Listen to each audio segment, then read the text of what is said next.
Hello, welcome to my YouTube channel. Basically, I'm just doing this for the first time to get some information out there. Probably not going to be very good at it, probably going to suck pretty bad. We'll see. Basically, I'm a guy who likes to go fast, have a lot of really cool toys, and figured we could start showing them on YouTube and some of the dumb things that we do. Today I'm going to show you my Can-Am X3 Turbo RR side-by-side. It's 2024. Last year I got asked about a lot of the components that are on it, a lot of the aftermarket stuff, so I figured I'd do a video and show everything that's on there. So let's get to it.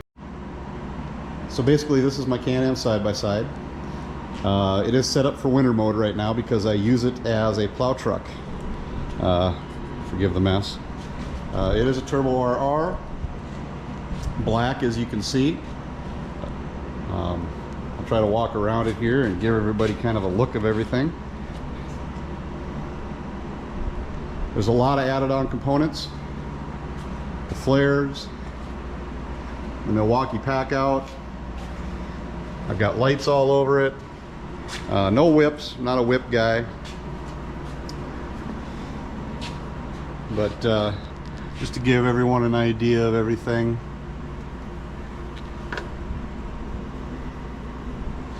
That's in here. So we'll start off out at the front. So the first thing is the plow. I bought a Can-Am plow because I live in northern Minnesota, and basically you have to have a plow up here to live. It is the Can-Am plow with the Can-Am mount. I wouldn't suggest doing anything else. They are extremely expensive, but the way that it hooks up and the way that it works, I haven't had a single issue. Super ATV, I've got the front bumper. I would suggest a front bumper and a winch for these. This one's got a 5,000 pound winch on it. It helps with the getting it unstuck because we've had it stuck a few times already. But these things are pretty cool. It's a Super ATV winch, like I said, 5,000 pound. You can see here I've got this, the way I've got this hooked up here. When I first bought it, I was running the plow off of this down to this hook right here and just pulling straight up and breaking cables, breaking ropes. So with a lot of internet research, I found out that by hooking this around the bumper, and I'll try to find all this stuff and put it underneath on the Amazon, where to find it and what they are. This just wraps around like you can see, and that stops the ropes from breaking. Leverage is everything. The lights are Nightlight. I'll put a link in. These things go from dark to daylight instantaneously. When we go riding, one of our crew doesn't have any lights. They stay in the middle, and this brightens up the entire world. These Nightlights are by far one of the brightest things I've ever seen. But as you can see, these things are bright. And it's a curved one. I bought the curved one because it gives you a little bit of an arc when you're out riding. But well worth your time and your money. Turn signals. If you're gonna buy turn signals, they have a bunch of different kinds out there. I would personally suggest getting the integrated ones. These are a ton better. As you can see on the back of my shop, this thing's working back here. Obviously you guys know how turn signals work, so I won't waste your time. These are integrated Super ATV turn signals. I wouldn't suggest using anything else. The ones with the little dots on them are okay. If you little marker lights that you put in here, they're all right. The problem with them is you can't see them. And we went to South Dakota a couple years ago with my old ATV, or UTV, sorry, and it just wasn't as easy to see, and got a couple of complaints. getting out of the side-by-side sometimes could be a chore. You could just reach in with these BRP door releases. They work great. They bolt straight to the tube right there, and I think they're pretty amazing. A little expensive, but in the long run, they're worth every penny. The mirrors, I don't know what to say about the mirrors. I'm not a huge fan of mirrors because these things get broken all the time. These are super ATV. So far, I haven't had a problem with them. The last set I was breaking about every year, year and a half. They, for the most part, like I said, they work okay, but you really have to be careful. You hit a tree or a branch, and these babies are going to crack right through here every single time. You get them too hot, too cold, I've seen them pop. So yeah, you got to be careful with them, but for the most part they do work. I just may end up replacing them once in a while. Rock sliders, would suggest rock sliders. We found out last year, we were up in northern Minnesota, and we were at a place that had a lot of rocks, and my old side-by-side, the cage got boogered up a little bit on the side. These are a couple of $100, replaceable. Where your cage is not, I would say grab them. This side-by-side didn't come with a heater, so I put one in, or I had one put in by the guys at Ice Crusher Heaters. I would suggest a heater if you're going to be out in the cool at all.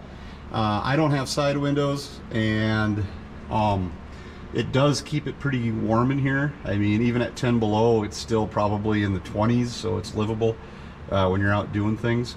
But an absolute must, even if you're in the spring and fall and you're out up in the mountains like we are every once in a while.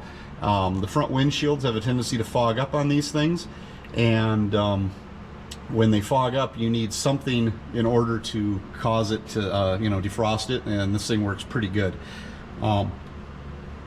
So I would absolutely say get one put in. The Milwaukee Packout, I've had a couple of different things. One of the things that I had on here before was the Kemimoto trunk.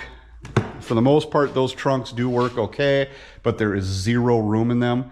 You can put a few things in there, and they run about $300, and it fits in here real nice. But the problem with them is every time you go somewhere, every time you are in the summertime, you can't put anything cool in them because they get about 120, 130 degrees in there, so anything you have gets hot. So you're not going to be able to keep your stuff cool, which is kind of a downer. But for the most part, it does a decent job. But these Packouts are the bomb. I'm not kidding you. I have a big one, a small one, and then I have a cooler that goes here that I don't have out here right now. It's in the house. But for the most part, these things do work pretty awesome. The Packouts, the reason I got these sizes, I have a small chainsaw in here, electric, a couple extra pairs of shirts, sometimes socks we throw in here just because when you're out on the trail, you get muddy, you get wet. And I'll try to snip in some videos here of us going through a couple of spots, showing you guys what we go through. We were floating a couple of coolers, so having some extra stuff in here is good. They're waterproof all the way up to right here. And I've never really tried to get it this deep, but if you look, it's almost to the roof line. So I wouldn't suggest going any more deeper than that, but you never know. The mount is AJK Off-Road. Very solid, very thick piece of steel. It locks into place. Any of you that know anything about Packouts, they come off and they go on with a slide, pop into place. Bottom one does the same thing. You just pop it loose and pull it out. And the cooler does also. Well worth the money, time.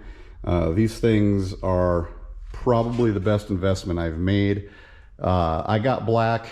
They're a lot more expensive because they usually come in red. I had to get these out of England, so they are a little bit more expensive. So yeah, you just have to deal with the cost if you want them. But they are cool. They do hold a lot. The top one I've got tools in. So yeah, well worth your money.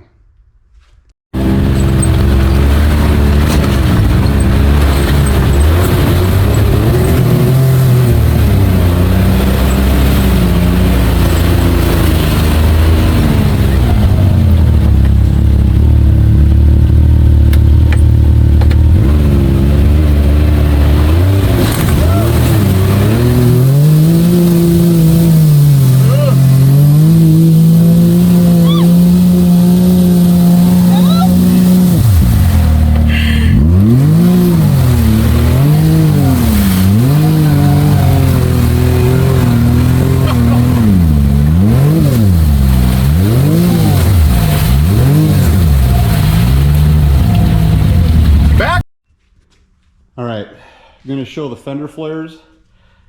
We've got these fender flares on. These are, again, Kemimoto. These are wider flares. They do fit through all the 65-inch wide stops when you're going through the trails. You know what I'm talking about. They've got the trail stops that only allow 65-inch wide. They look a lot wider than what you're going through, but I've never had a problem yet. I would suggest the wider ones. I had the narrower ones on my previous side-by-side, and every time we would go someplace, the mud would be unbelievable. It was just bad. Every time you would go out, you'd be kicking mud up on the windshields, you'd be kicking mud up everywhere. These are a little bit better. The only bad thing about them is that, in my opinion, these things need to be out a little bit more, because as you can see, the tire is kicking up mud and everything. It still gets on the windshield, but not as bad with these extra wide. Absolutely would suggest. The rear bumper, would 100% suggest you get a rear bumper. These are worth every penny and then some. These rear bumpers, this one's already saved me once or twice because I've been ran into, so they're worth every penny, and it does stop people from getting into your suspension and things back there a little bit, so absolutely worth every penny. From the inside, you can see there's all your wonderful switches. One of the problems that the Can-Ams have is you run out of switch room. Your winch, your 4x4, you've got 2 of them for that. You have to sometimes buy extra stuff. Reverse override, your LED bar, turn signals, horn, hazards, and then your headlights for high and low beam. Like I said, a lot of this stuff you kind of run out of room. They do put these down here, but you got to cut them out, and on my previous side-by-side it was really hard to get them cut out and have it do a good job. Unless you're, you know, really good at it, I wouldn't suggest doing it. I do have a radio in here. I don't know if you can see it. This is a big 500 watt system. It's just a bar. I don't like all the huge speakers, so I just put this one in here, and it does work pretty good. The side-by-sides are loud. One of the things that I would like to do in the future on this is move it back a little bit so it's not directly above my head, because I've already whacked myself a couple of times. So yeah. The windshields, absolutely positively buy glass. I had a plexiglass one. I did not like it. The plexiglass is absolutely horrible for collecting dust. If you get out on a dusty trail and you have a full plexiglass windshield, you will have a problem. I would also suggest getting an electric wiper. I just have a regular one for my hand. Works when you're getting muddy, but a lot of people don't like to have to swipe it by hand. I did try a lot of things with the plexiglass. We put some tint over top the plexiglass, and it did help a little bit. Kept some of the dust off and made it so you could clean it from time to time. But every time you go out and every time it's dusty, if you're not in the lead, you're eating dust all the time, it's going to be a problem. You can't see after a while, so basically we just took it off, and I just went to glass. Glass is 1,000 times better, if not more. Another thing I'd suggest, and it's not for everybody, but sometimes when you're out and it's nighttime driving and you get in and you want to get your stuff out of the side-by-side, just a little light can be all the difference in the world. This one just hooks up right to the side-by-side. It's super bright at night. I've already tried it. You can see everything on the inside. It's just push button. Sometimes the push button's a little hard. But it's all it is push button, works great, and makes it so that when you're getting stuff out of here after a day of riding, you're not fumbling around. So yeah, well worth the, I think, 10 bucks that I spent on it, and then hardwire it in. Throughout the videos you're looking here, you've probably seen these mounts that I bought. These mounts are pretty awesome. They're just tube mounts. They're on Amazon, relatively cheap.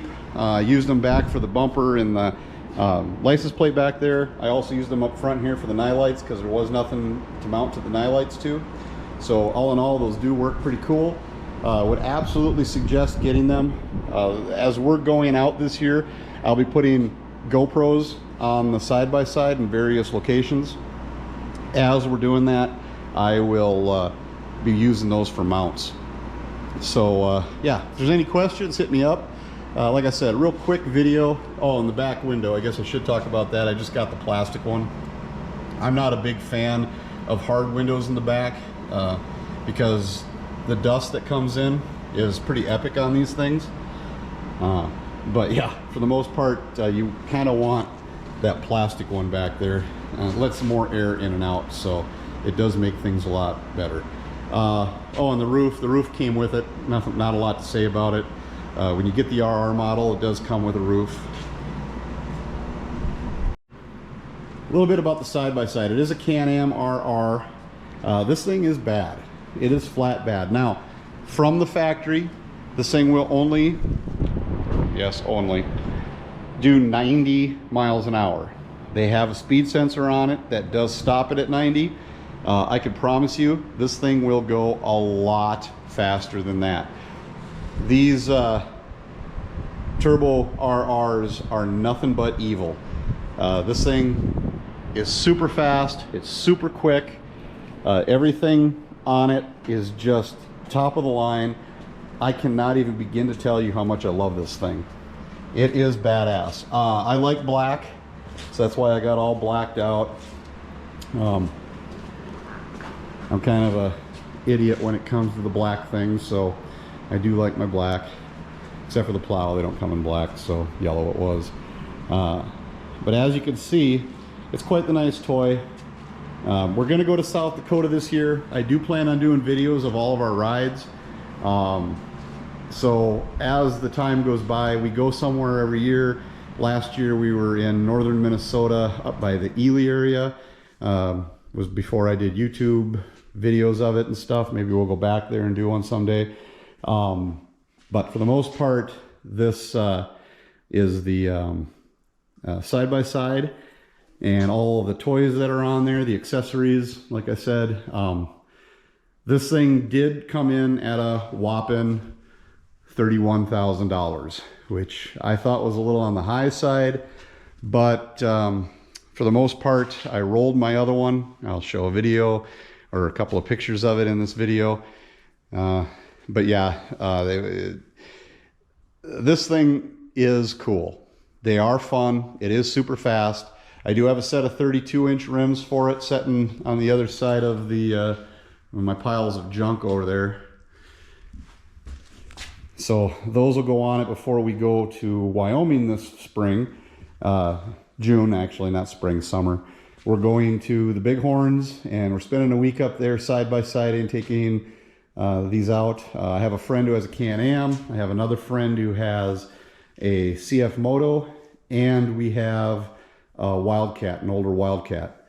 So I don't know if the Wildcat's going this year, but for the most part, we'll do as much as we can in the videos, and I'll show you guys the trails and what they all look like.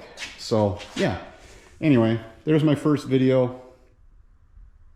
If anybody has any questions or anything, let me know.